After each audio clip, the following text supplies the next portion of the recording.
AC news కి స్వాగతం.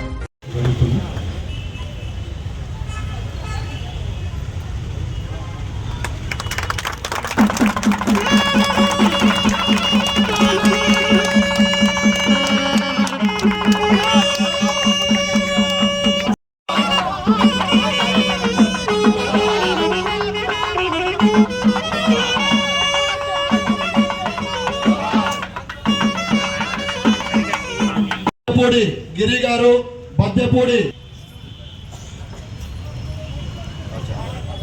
పదర్ల సుబ్బరాయుడు గారు, ఊసల ఓబులేష్ గారు, కేవీఆర్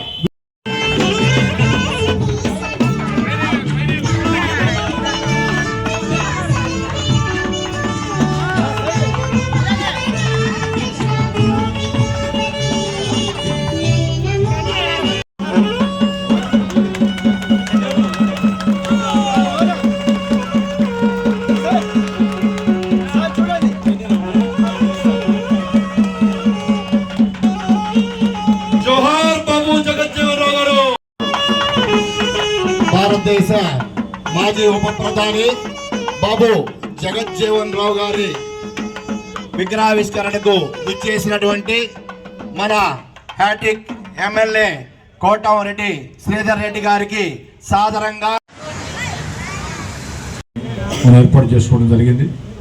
అదేవిధంగా దాదాపు ప్రధాని రహదారి అయినటువంటి ఈ యొక్క ప్రాంతంలో స్థానికులందరూ కలిసి ఐకమత్యంగా పార్టీలకి సంబంధం లేకుండా ఒకే మాట మీద నిలబడి చూడ చక్కని జగజ్జీవన్ గారి విగ్రహాన్ని ఏర్పాటు చేసుకోవటం, అందులో మమ్మల్ని అందరూ కూడా భాగస్వాములు చేయటం చాలా చాలా సంతోషంగా ఉంది.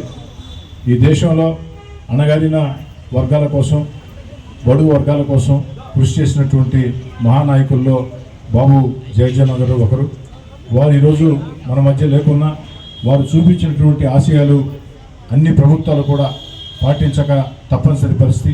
అలాంటి జగజ్జీవన్ గారి విగ్రహాలు వాడవాడలా ఇది వెలుస్తున్నాయంటే దానికి కారణం ప్రజల్లో, వారి గుండెల్లో ఎంత స్థానం ఉందో అర్థమవుతుంది. అందుకే రాజకీయ నేతలు జీవితంలో తాము బతుకున్నప్పుడు రాజకీయ నేతలుగా, ఎమ్మెల్యేలుగా, ఎంపీలుగా, మంత్రులుగా, ముఖ్యమంత్రులుగా, ప్రధానమంత్రులుగా ఉన్నప్పుడు వారు ప్రజల కోసం చేసే సేవల్ని తరతరాలు గుర్తుపెట్టుకుంటాయి అన్నదానికి జగజ్జీవన్ రావు గారి జీవితమే ఉదాహరణ.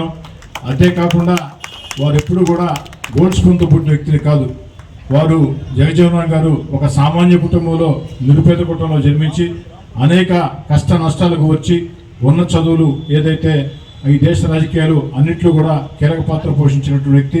అలాంటి మహానుభావుడిని మరోసారి స్మరించుకుంటూ, నాకు కూడా ఇతరత్ర కార్యక్రమాలు ఉన్నాయి, దయచేసి మధ్యలో వెళ్ళిపోతున్నా, అంజిత భావించవద్దని కోరుకుంటూ, ఏదేమైనా మరోసారి క్రాంతినగర వాసులు అందరూ కూడా పార్టీలకు సంబంధం లేకుండా అందరూ ఒక్క తాటి మీద నిలబడి ఒక చక్కటి కార్యక్రమాన్ని చేశారు. ఇలాంటి కార్యక్రమాలకి స్థానిక శాసనసభ్యుడిగా మీ కోటంరెడ్డి శ్రీధర్ రెడ్డిగా ఎప్పుడు కూడా నా సంపూర్ణ మద్దతు ఉంటుందని తెలియజేస్తూ సెలవు తీసుకుంటాను.